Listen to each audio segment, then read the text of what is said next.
Welcome to another exciting episode of Points Before Power, where we attempt to stretch a travel dollar by using credit card reward points as an alternative method for payment for your vacations. I find that most people have some misconceptions about using credit card points, and that leads to a fear of tapping into the benefits awaiting them. Yeah, that's a shame. People are spending their hard-earned money to go on one vacation a year when they could be leveraging that same amount of cash with credit card points and going on 3, sometimes 4 vacations, and often more luxurious ones. So for this episode, we'd like to attempt to clear up some of those misconceptions, misunderstandings from our personal experience to help others start their journeys, both figuratively speaking and quite literally. We will introduce a few of the topics, but then we'll have a link to other episodes where we discuss that topic in greater depth. That sounds exciting, Paul. Where shall we start? Let's start with misconception number 1, credit scores. I think this is the biggest hindrance for most people to get started opening new credit cards. They have a fear that opening a few cards over the span of 24 months will negatively impact their credit score. Assuming we are dealing with responsible adults who are paying their bills on time and in full and don't increase their spending just because they can, there's no need to worry. Let's assume our average intelligent and likely good-looking subscriber has a credit score of 775. There are times where a fluctuation as much as 20 points could occur, bringing you down to 755. However, in a few short months, your score will be close to where it was and quite possibly even higher than when you started.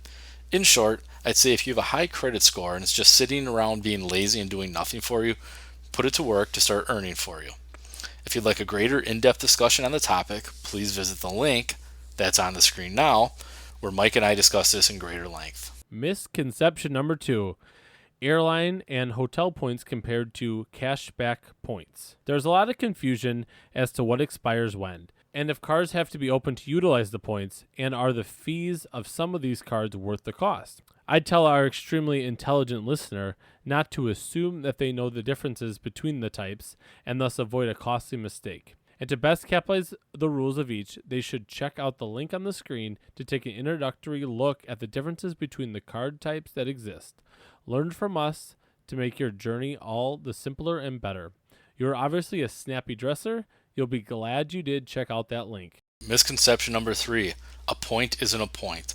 I mean 2 things by this. First, 100,000 points in one program are not necessarily equivalent to 100,000 points in another program. And 2, point redemptions, even within the same program, might have different values. To gain a better understanding of what I am referring to, use the link on the screen now. You are obviously a person who values lifelong learning, so continue that journey now by choosing that link. Misconception number 4. Some points actually expire. Earning 300,000 points in a reward program is only useful if you get to use them. And if they expire due to account inactivity, you could possibly lose all of them. In order to prevent that from happening, take a look at this link now on the screen. Then you can discuss it with all of your friends at Mensa this weekend, because I'm sure they will have already seen it. If you haven't already subscribed, I forgive you, but you will want to do so now. Click that button. If you found any of this or any of our other content helpful, please forward to your chum so they too can benefit. Or if you found it a complete waste of your time and wish you could have those precious few minutes of your life back, go ahead and forward it to your frenemies list. Either way, I'm just trying to make the world a better place and get more subscribers and views. In all seriousness, take care, everyone. Thanks. We'll see you in the next one.